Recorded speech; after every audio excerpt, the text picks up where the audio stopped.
Spun to run. In the Breeders' Cup Dirt Mile, he defeated a loaded field that included multiple Grade 1 winners Omaha Beach and Improbable. His brilliant speed figures were among the fastest of any 3-year-old at a mile or more. And he hails from the legendary Danzig sire line.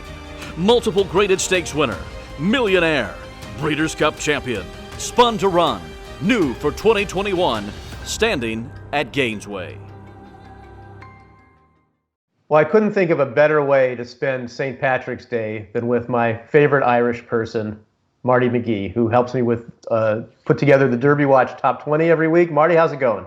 Good. I'm wearing the green for my daughters, actually, Jay. Their names are Kelly McGee and Molly McGee, and I've always wanted to, on St. Patrick's Day, find one of the many, there has to be many bars around the Irish pubs around the country or in Europe or wherever, a name for one of them, Molly McGee's or Kelly McGee's. There was one actually right outside Arlington Heights named Kelly McGee's. So, yeah, everybody's having fun today drinking that green beer. Well, it would be really fun to be in New Orleans this week. Unfortunately, we're not. I'm in California. You're in Florida. But New Orleans is where the focal point of this week's Derby Trail goes. It's Louisiana Derby. It's the first of the final round of races that are worth 170 points overall, 100 for first and 40 for second. And Marty, we've got some familiar horses in here who have taken turns competing against one another in the Lecomte and the Risen Star on that Fairgrounds Road to the Kentucky Derby. We're talking about Mandaloun, Proxy, and Midnight Bourbon, 3 of the 4 members of the Derby Watch Top 20 who are in this race. Give me your thoughts and expectations of those 3 for this race on Saturday. Well, I was just thinking, it's pretty rare, Jay, to see consecutive races like this with essentially the same core. We do have one main interloper here in the California Invader Hot Rod Charlie, but the characters have pretty much remained the same in here. Now they went 1, 2, 3, Midnight Bourbon, Proxy, Mandaloun in the Lecomte, and then they came back 3, 2, 1 in that order, with Mandaloun switching around with Midnight Bourbon. But they're all clearly very well matched. I think that Hot Rod Charlie really adds to the intrigue, and kudos to Churchill for 2 years ago. Last year was the first year for the Louisiana Derby being 1 mile and 3/16, which of course approaches the Kentucky Derby distance of 1 1/4 miles. So we heard I heard you with Joe Talamo conversing about some of the races on Saturday. It's a great card. He was talking in particular about how he thought that the distance of the Louisiana Derby would benefit Midnight Bourbon. I thought that rather interesting, given that he was passed by the Proxy and Mandaloun in the last race. But all indications are that he is ready. All of them are ready. And as you said, this is really a key stepping stone toward the Kentucky Derby.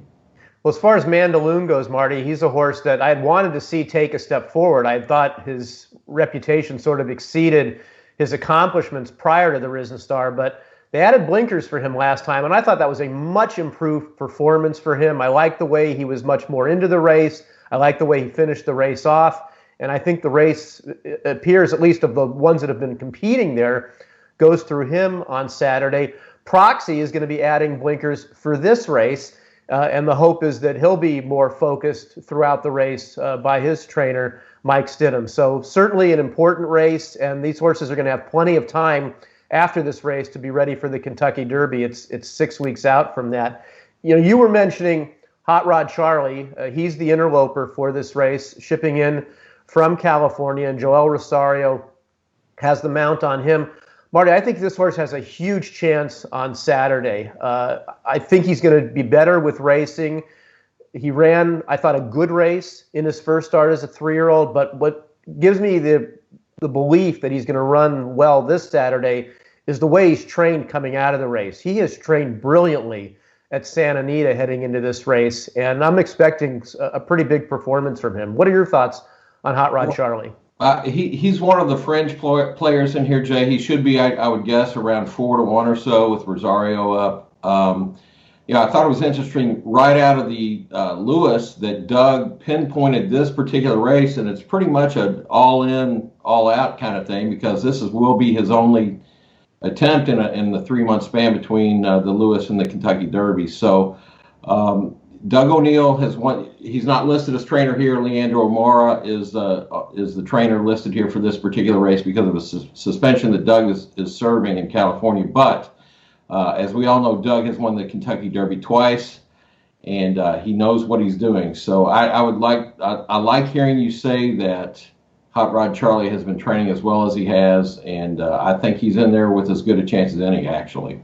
And the thing that gives you like a little bit of pause, for me at least, about Hot Rod Charlie is the Robert Lewis, which was kind of a fast early, slow late race. Roman Centurion was right there in the photo with Medina Spirit and with Hot Rod Charlie. He came back and was a distant fourth in his most recent start in the San Felipe. So that doesn't bode well for the race, but I just think if I was just going off the last race, I'd say, well, Hot Rod Charlie kind of had his chance. The race set up for him and he couldn't get it done. But I think he's a better horse for the race because of the way he's trained coming out of it. And that's what I'm looking to see on Saturday. Right. And if you go back to his Breeders' Cup race, Jay, when he was like 1,000,000 to 1 and he was a big second to Essential Quality, he was acquitted well out of that race with Essential Quality having run as well as he did. So it's certainly a terrific race. There's 4 horses from our Derby Watch Top 20 in the Louisiana Derby, and it makes it much more interesting when you've got a horse coming in from another region to see how they stack up against the ones that have done so well locally. Well, that's our look at the big point-scoring race for this week. Also here at DRF.com, you can find a recap as Marty and I go through last week's Rebel Stakes, and be sure to be back here next week as we continue to recap the big races on the road to the Derby. And next week, Marty, we'll be previewing a race that you're right in your backyard there, the Florida Derby at Gulfstream. For Marty McGee, I'm Jay Privman. Thanks for watching.